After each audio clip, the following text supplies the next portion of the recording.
Carlton King, the former Scotland Yard Special Branch and MI6 officer and the author of Black Ops.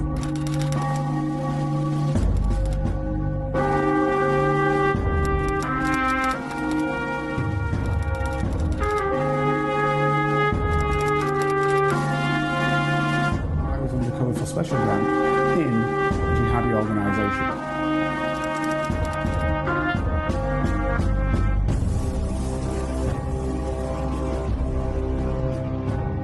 If you'd like to help Carlton keep producing the Black Spy podcast and receive episodes and information that's only available to Carlton's special Patreon agents, then you can donate as little as £3, €4 or $5 a month by signing up with Patreon. See the Black Spy podcast notes or Google Patreon Black Spy podcast and pledge your monthly amount. You can even win the opportunity to be a guest on the show. Thanks for listening. And don't forget to subscribe for free.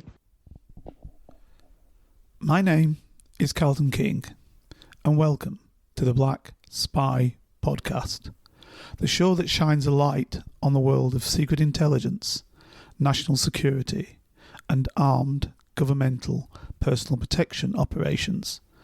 And indeed, actually, more than anything these days, looks into the geopolitics of the world and how that functions. How everyday people function with that secret world running around them. And that secret world doesn't only pertain to espionage, etc., but it also pertains to politicians and how your world works in reality. The people who control it, or the people who make good out of it, or, in the other direction, make bad out of it because they don't understand how it functions.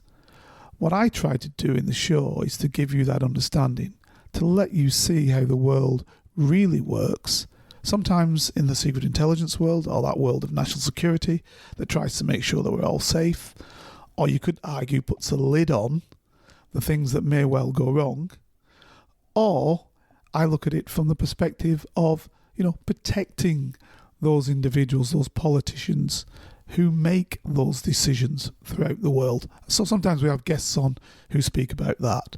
But 9 times out of 10, what I've been concentrating on is the world of people in business, in science, in sport, in celebrity, theatre, etc., movies. And what I try and do is look at how they've made it in this world. Made it. What does that actually mean?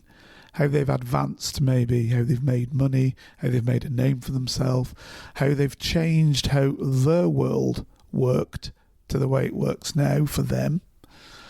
And that could be, a billionaire in business, or it can be an individual who's made his way in the art, or her way in the theatre of art. Or it can be somebody who's working with the people who have suffered the backlash of not being able to make their way forward, and then turn to alcohol, which I guess is the greatest ism. You could argue the cigarettes is the greatest ism, the thing that actually takes your mind away from what's working in the everyday, and you take a moment out to enjoy that, but it's killing you. And so, as I say, alcohol could be that, or as we know, drugs is often that, narcotics, be they legal or indeed illegal.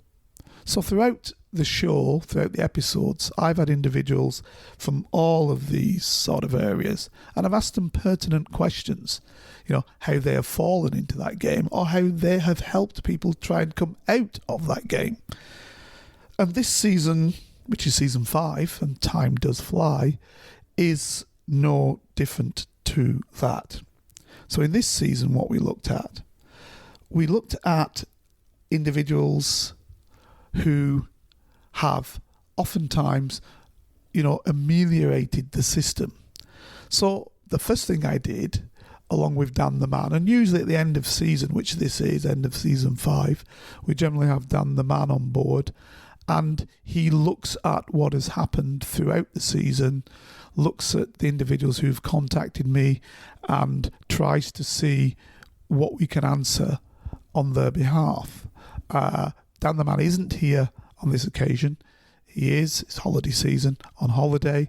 So what I'm doing is I'm doing it by myself. And actually, I wanted to start off with, why are school shootings a US phenomena? And Dan was actually in on that particular question.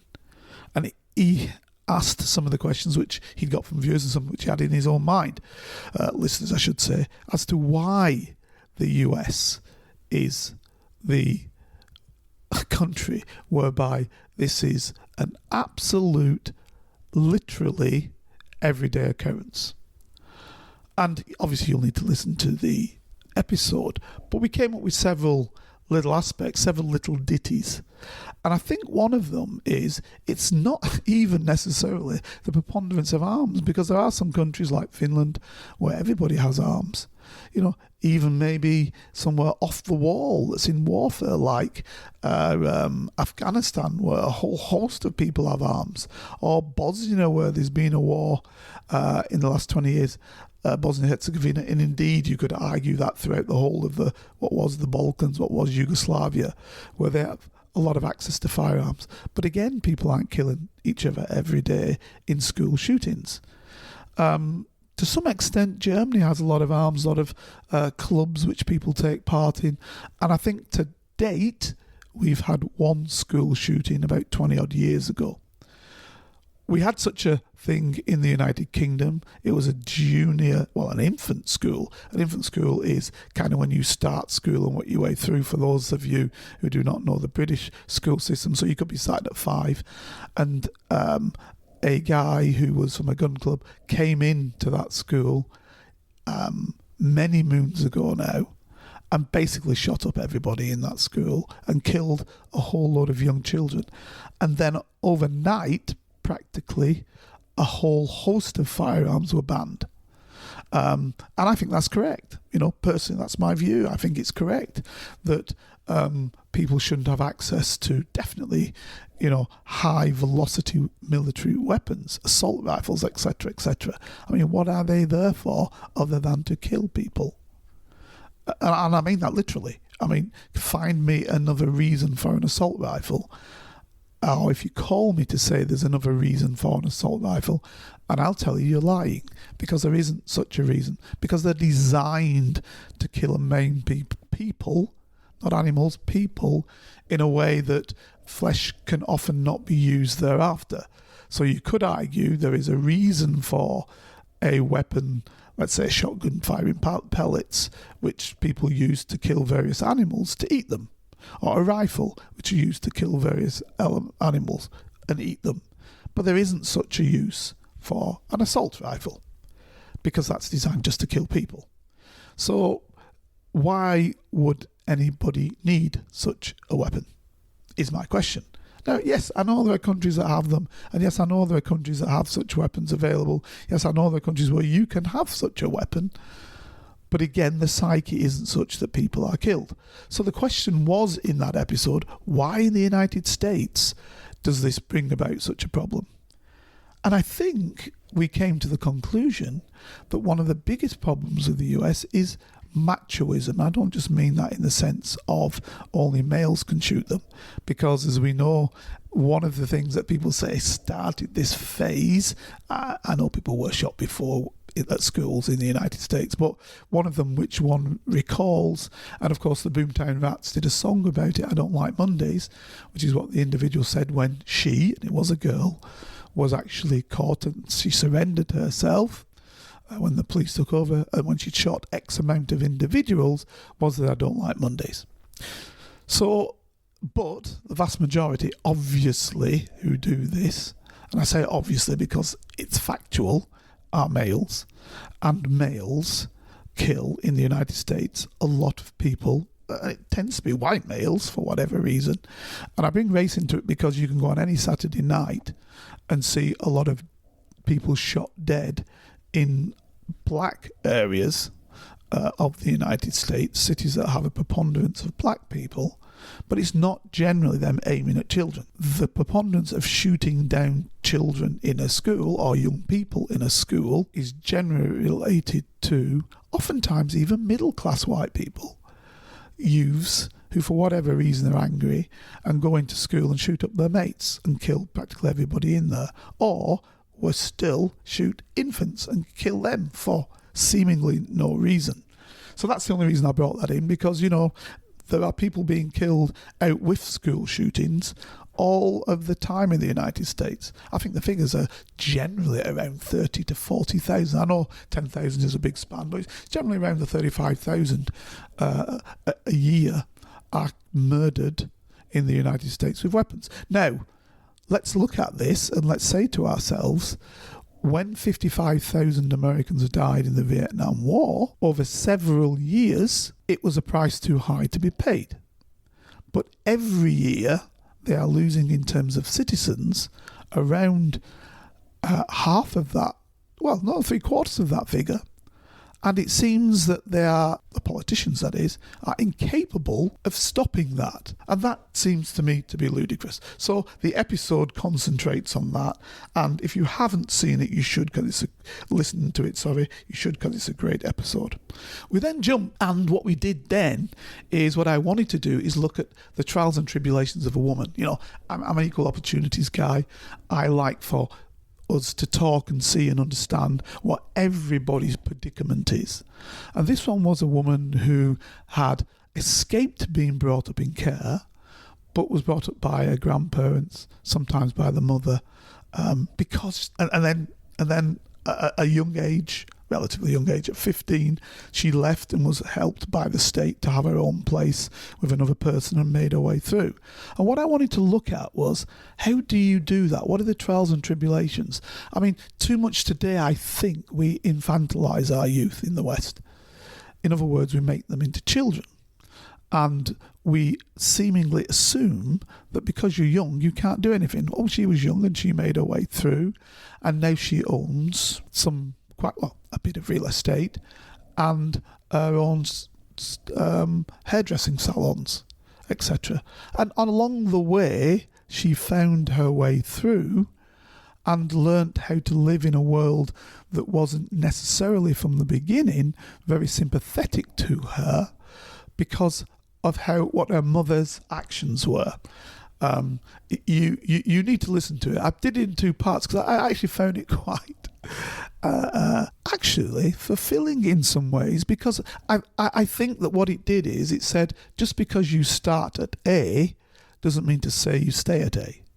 It means that you can make your way if you are determined, if you have direction, or provide yourself with direction.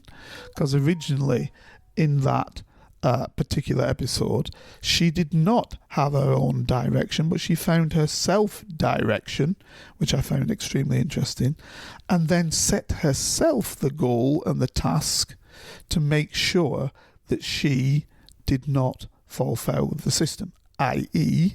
that she did not end up poor with nothing. So it's one of those things that I think is important. And I see that in many of the people I interview. It's that perspective that said, this is the card I've been dealt, but I don't want to utilise or stay with those cards. I want to improve my way forward. I want to instill in me, by myself, the way that I'm going to move and what I'm going to do. It's a recurring theme, I think. I often talk about the talented 10% of the people who make their way no matter what you do to them. And I think that I seem to be interviewing, regardless of how well they've done, how much money they've got, but I seem to be interviewing or getting to people who are part of that talented 10, who no matter what you did or do to them or what their early life was like, they will become successful. Now, I should say that doesn't mean that they'll be necessarily always be successful positively, because they may be the world's best bank robber, even the world's best hitman or something. I don't know, I haven't had a hitman on the show, I must say. But they will succeed in the task that they take upon themselves.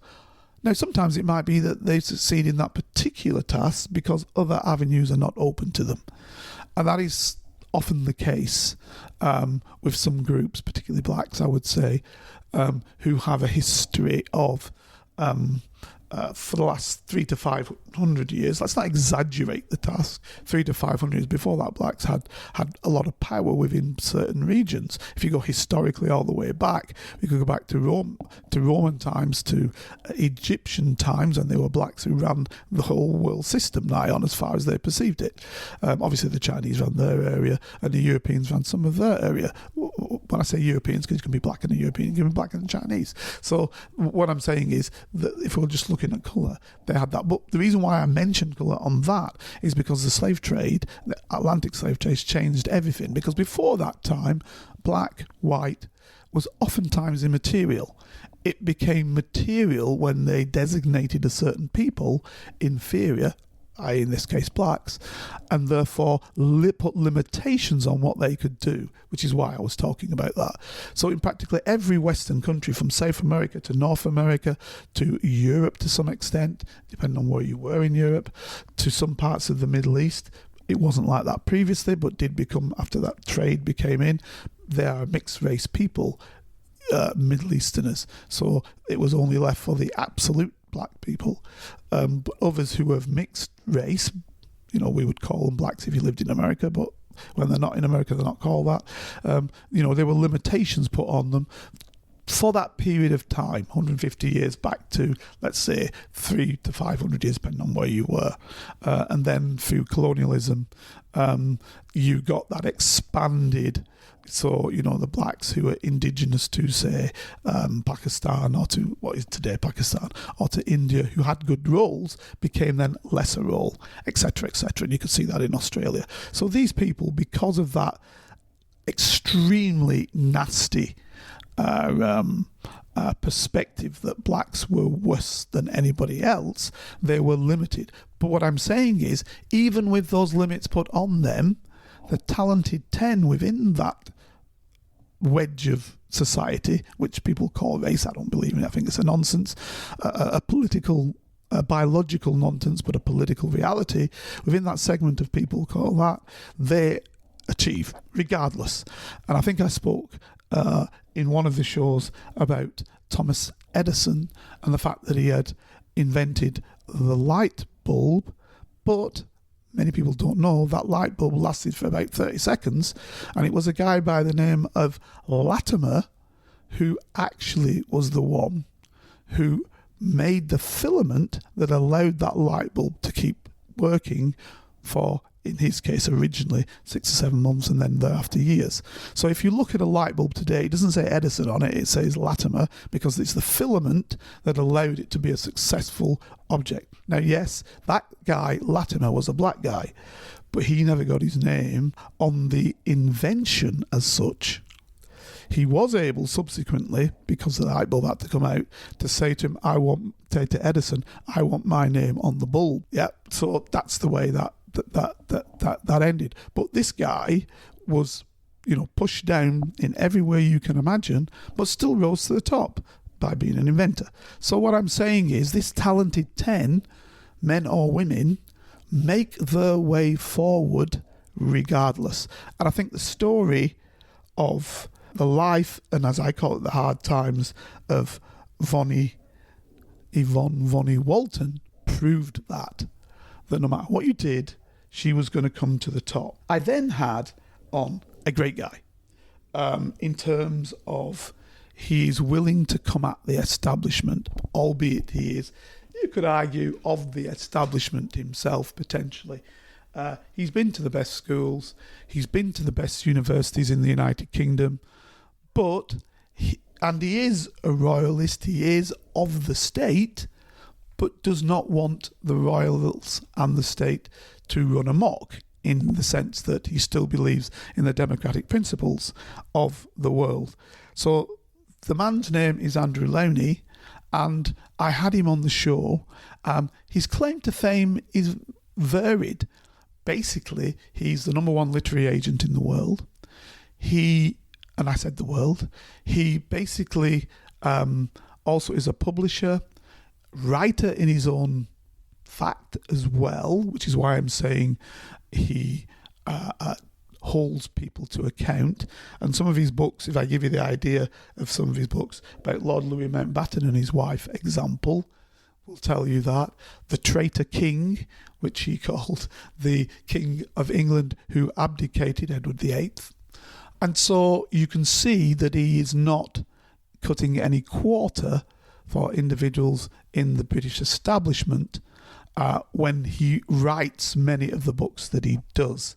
And so he was a fascinating episode again. It's the second time I've had him on the show.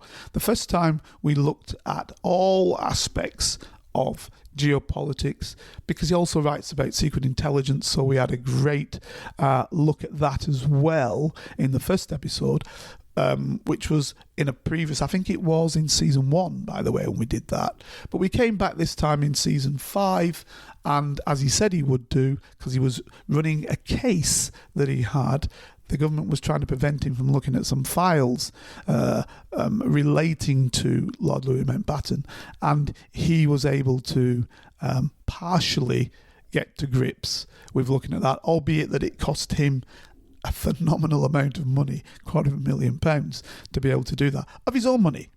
So please do listen to that discussion with Andrew Lownie, which was entitled Royalty and Government Corruption. I also then thought that what we should do, because this was right in the middle of the Boris Johnson issue, and I thought what we should do is look at Boris Johnson and question whether he should still be the Prime Minister of the United Kingdom. And I also said in that episode, if he was, that there was a danger that still leaving him in place before the Tories chose another candidate would in itself be problematic, because Boris Johnson could get up to a whole host of mischief. And I think we just heard recently that he's tried to suborn the situation regarding the supposedly up-and-coming inquiry into the death of 130,000 people in terms of what Britain did in terms of the COVID situation, and also how Partygate, which is what he was in the end forced to resign over, because he had seemingly, well, it's not seemingly really, he had lied to Parliament insofar as he was saying he knew not what was going on, he knew of no parties and everything was okay. So the reality was that, and by the way, that was established in the first instance because he was fined by the police for actually going to a party. Now, he had some reason for doing that, he says, and so we have to put in the alleged aspect to it. But I think Parliament looks stronger at it, and now a committee is tending to try to look at it, and that is being suborned and stymied to prevent it from looking deeper and closer at what Prime Minister Johnson has looked into and what he did or did not know at that particular time. And what is fascinating is that his one-time Chief of Staff, who actually won him, you could argue, the role of Prime Minister because he had aided the success of Brexit, which to my mind is the worst thing that over 45 years has ever happened to the United Kingdom. It has undermined our stature, our status, our raison d'etre as a state. You know, the middle role that we used to play between the United States and Europe, that bridge, if you will, that gave us absolute importance, has now gone. And so we're floundering around trying to find something to do. And so in this episode, I talk about Boris Johnson's activities with Ukraine and the assistance we are providing, which puts us directly under the headlight of the Russians. And I said I believed, and I still do believe, that we will pay a price for that process. You know, if you're working in concert with others, that's great. But when you stick your neck over the parapet and stick outside of that action, I think there will be a price to be paid. After all, the Tory party was very welcoming to many Russians. And as we know, unfortunately, our city of London and its banking systems is full of Russian money and has been forever and a day. And I don't see that going anywhere else. And by the way, not just Russian money, but corrupted money from all over the world. And I can tell you that as a fact. So that's one of the problems that we have, is that we've utilised the city, and indeed many of our overseas territories, in that way that monies can flow into those territories and into the city, and is not checked and is not controlled, or if it is, it's done in a cursory manner. So that's one of our problems. So, yeah, the episode touches on many, many things. And it's a great episode, if I say so myself, because I think what it does is it asks you questions about what we think about what our leaders are doing. And in this case, our number one leader in terms of the head of government, of Her Majesty's government. So then I wanted to look at... it's interesting because I've been trying to get a football manager on for quite some time, whom I know quite well, and he said he would come on. He keeps saying he'll come on. He hasn't as yet. Premier League manager he was. And so it would have been interesting. But instead what I had was a guy who had signed for a Premier League club and when he was 12 and had worked his way up to the reserves at 18 and to potentially coming into the first team at 18. And I wanted you to understand what it was like for a person who basically had gambled all their life on football. And I don't want to tell you too much, I don't want to spoil the episode, but had gambled all of their life on football and then had to look around. So I'll just put it that way. I'll let you see what it's like, how cutthroat it is in the beginning. From the age of 12, that was then, and it's even more cutthroat today. So I'm trying to get a newer player who has made his way through to one of the very top teams, and I've got one in mind, and I'm hoping to come to bring that to you, if not in this season, then the season thereafter. But I think I'm promised in this season that I can bring you a Premier League lad who's made his way through into the league and playing, and how difficult it is. It's not easy. I was invited by, in fact I should have him on the show. I was invited by a player, ex-Premier League player, did many, many years in the Premier League, and then he opened up his own charity, which the best way I can put it is a charity. I was invited to the charity night. It's a charity that basically looks into the mental well-being of footballers. Now, as he said, and I know everybody will say, these guys are on £100,000 a week. Where's the problem? Well, this is a man who walked in front of I'm not saying anything out of turn, and he will accept that. I'm not just giving his name for now because I'm trying to get him back onto the show. But he walked in front of a lorry because of the stresses and strains of the game. Now, I know everybody will say, I wish I had those stresses and strains of all that money. But you know, sport is the biggest performance element you can get. The real, and I do mean that, the real professionalism. Sport that are no... and I mean this, there are no fellow runners. You're either good, you're either still good, or you're out of the game because they don't want to use you. So it's one of those professions whereby, and I call it profession, whereby you need to utilise every part of your body to still stay at the top, still stay in the game. And Tom Brooks, whom I had on the show, who was with Bolton Wanderers, will explain when you listen to the episode how that absolute effort is required. And you can be as talented as you want and not give effort, and you've got a problem, or you can give 100% of effort and have some talent and still have a problem, or you can just make it because you can have no distractions. But it can also be the case that you just don't fit in. That the particular manager who's come to that particular club just doesn't think you fit in, or you don't grow right. You know, you're not of the right strength and stature, and you're gone. It's that simple. So it's how this cutthroat business works, and if I say so myself, it's a great episode. I'm bound to say that on them all, obviously, but it is true. It is a great episode. I then wanted to look at something else that I had been contemplating for quite some time. And to be fair, somebody had written in, I think indeed a couple had written in, and if Dan the man was here, he'd be able to tell you. a couple of people had written in, and basically they'd asked about this because I was trying to get a guy onto the show who was the director of the United States head of, for those who don't understand it, I'll just say head of looking at UFOs. It's called ATIP. He was the director of that organisation, and the United States was looking at basically unidentified flying objects. Now,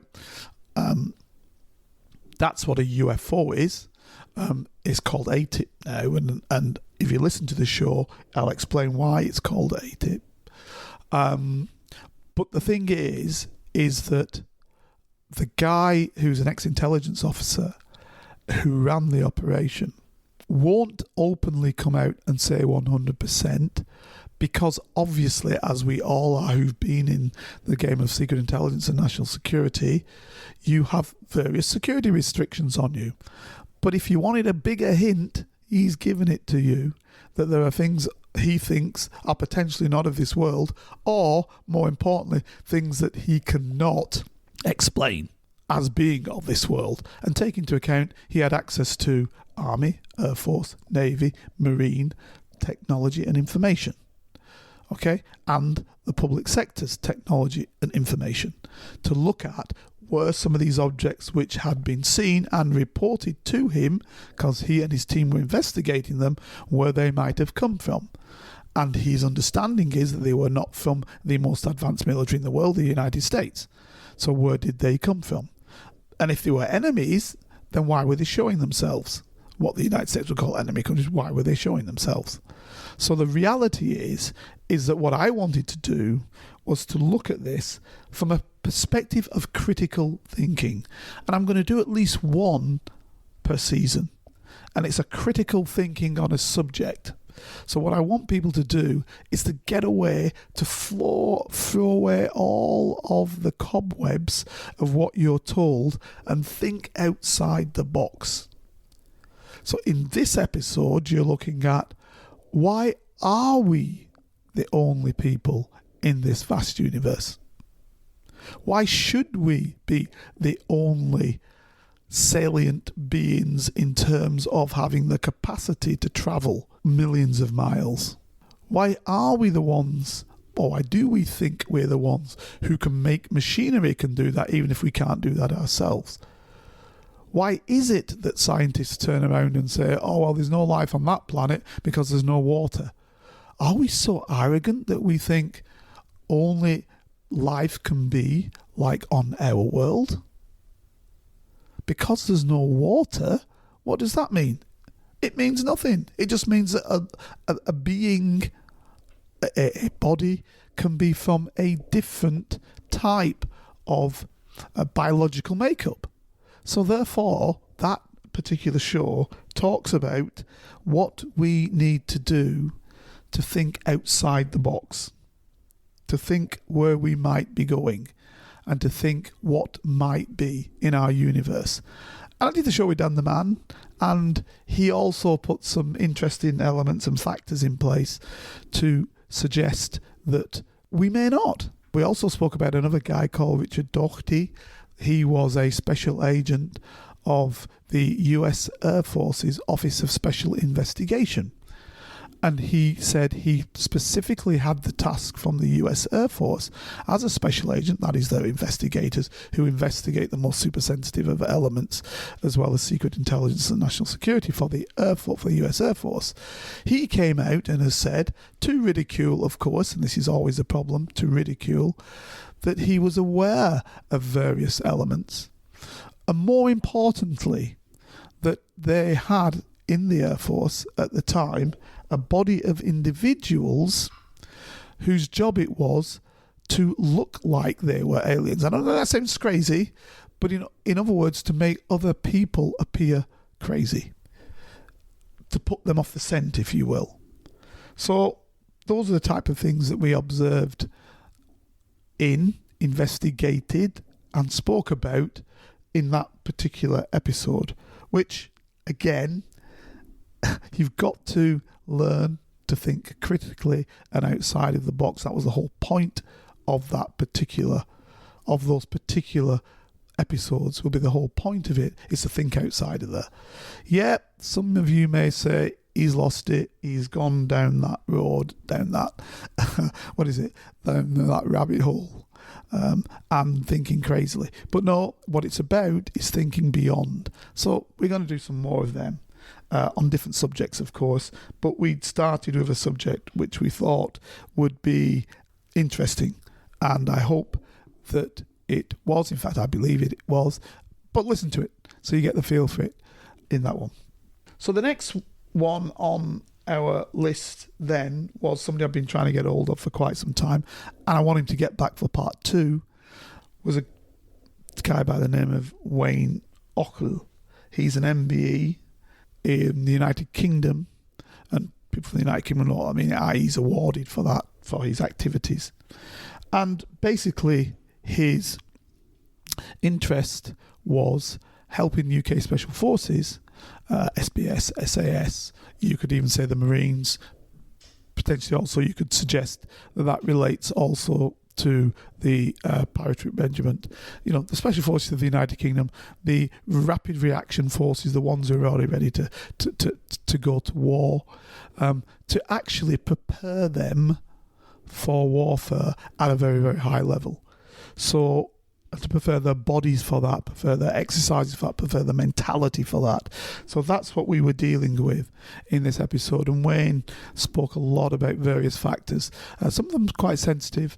But we aimed off the totally sensitive aspect, as we always do, because he has a duty not to provide secret and sensitive intelligence to other states. And so therefore, but you got more than you'd get in most places, because after all, what we do talk about is secret intelligence and national security on the show, and obviously armed governmental personal protection operations, all of which are sensitive operations to do with that. So yeah, we spoke about that as well in Wayne's show. And as I said, we're going to have him back on the show to speak about another area which is often never spoken about, and that is the mental illness which comes from warriors and people in special forces and having to do what they need to do, and the consequences thereof thereafter. So we're going to get him back, hopefully in this season, in this up and coming season, in season 6. So that's what I want to happen with Wayne. He's got a hell of a diary, so it's trying to fit him in to get him through into that season. And then, of course, we chatted about my world on one episode, because quite a few people have said, what about your world? Give us some more feel about it. What happened in this world of secret intelligence, national security, and armed governmental personal protection? What is it like to work in the Secret Intelligence Service, MI6? What's done? What do you do? How does it work? What's the point of it? Etc., etc., etc. So we basically went over all of that. So if you have any interest at all, as I think you do if you listen to this podcast, of the secret world of national security, of armed personal protection operations, that is an episode that you basically cannot miss, because it's going to give you some understanding about how that works in the United Kingdom, and to some extent how it works with partners in other parts of the world, i.e. the United States, Europe, etc., etc. Aussies, Canadians, how that whole sphere of secret intelligence, national security, and armed governmental personal protection operations function, and why it's necessary. That was another thing that I spoke about within that episode. So please do listen, and hope you'll find it interesting. We then came into a programme again which I think needed speaking about, and it was a programme which we did on the lectures that I did at Manchester University, which related to race.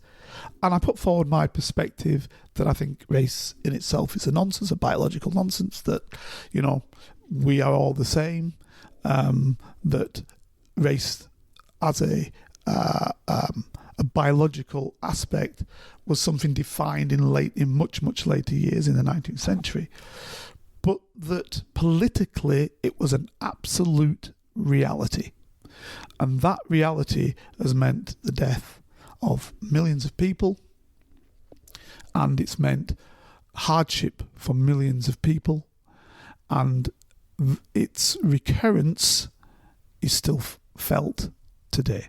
It's not gone away. So I wanted to look at this from that perspective to get a feel for it. And I was asked to speak in the university about it, and you will hear, my thoughts on it. You will hear about, the first people in the United Kingdom who were of colour, and that seems to be from the very beginning of the United Kingdom, to be fair. And if you listen, you'll understand why. And then through Roman era, through other eras, into the modern era. So when you hear this nonsense which people talk about people coming, black people example, coming to the United Kingdom in 1948 as the first people, you will say to yourself, this is rubbish, right? Because you can go back 5,000 years to that particular aspect. So it's a matter of understanding that, because it's very, very important to understand that, actually, because it's a matter of belonging. So what we do is we look at that in those lectures and we talk about it and answer some questions on that issue.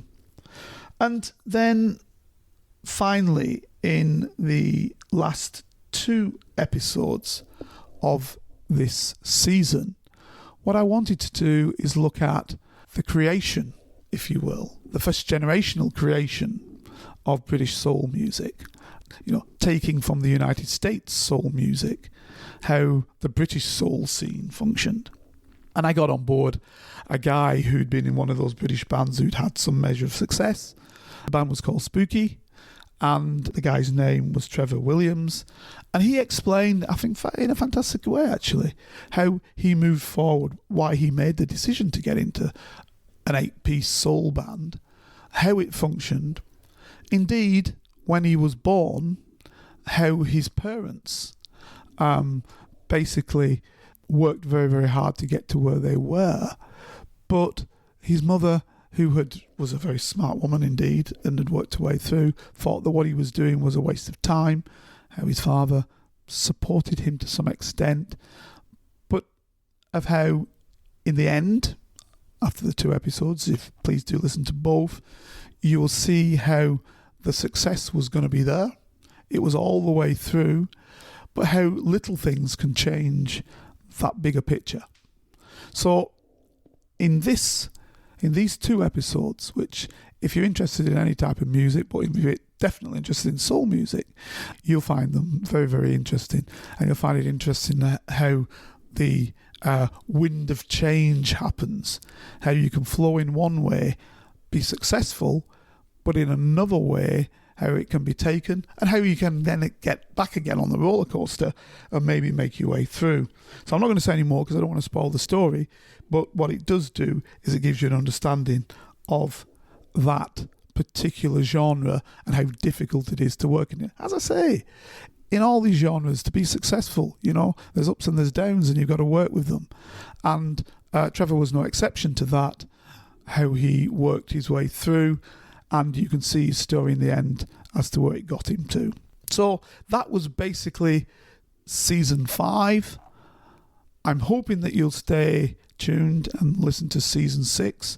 I mean, the first guy we've got on in season 6 is a billionaire who I've had on the show before. And he basically is going to talk to you about how the world has changed. The New World Order. He's basically going to explain how your data, your information, is the new oil. How that's going to assist you, or could assist you if you utilise it correctly. And he's going to explain how the world is going to have to change because the too small number of haves are being outnumbered by the have-nots, and indeed the mid-level individuals who are the ones from, as I say to him, basically the creators of revolution who utilise the have-nots to make it happen. So you're going to see how that functions and where he's thinking the world is going to. Very interesting guy, made it from nothing himself to be a billionaire, and he's going to explain how that functions. And I hope that you listen to that and get the secret, because the secrets are being told within that discussion. But that'll be season 6, episode 1, and I hope you listen to that. And I've also got coming through within season 6 the guy who was a major in Great Britain. This is leader of the Crown Prosecution Service in the Northwest. He's well known.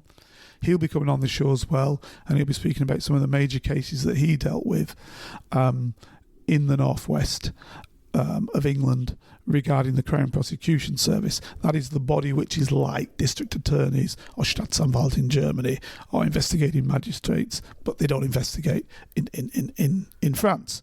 So that's what you've got. You've got several ditties coming your way.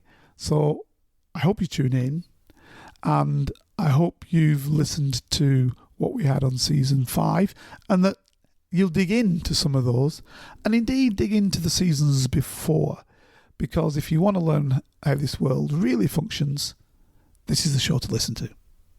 So, ladies and gentlemen, thanks very much for listening, and I hope to speak to you again next week. Bye-bye. If you'd like to help Carlton keep producing the Black Spy podcast and receive episodes and information that's only available to Carlton's special Patreon agents, then you can donate as little as £3, €4 or $5 a month by signing up with Patreon. See the Black Spy podcast notes or Google Patreon Black Spy podcast and pledge your monthly amount. You can even win the opportunity to be a guest on the show. Thanks for listening, and don't forget to subscribe for free. Here is a working class spy telling his stories, the secrets, the lives of spies. Feel free to message Carlton King on all socials and give this show 5 stars on Apple iTunes and subscribe so you never miss a single episode. For your ears only. More than a quarter of a century, I was a member of Her Majesty's Secret Intelligence Service.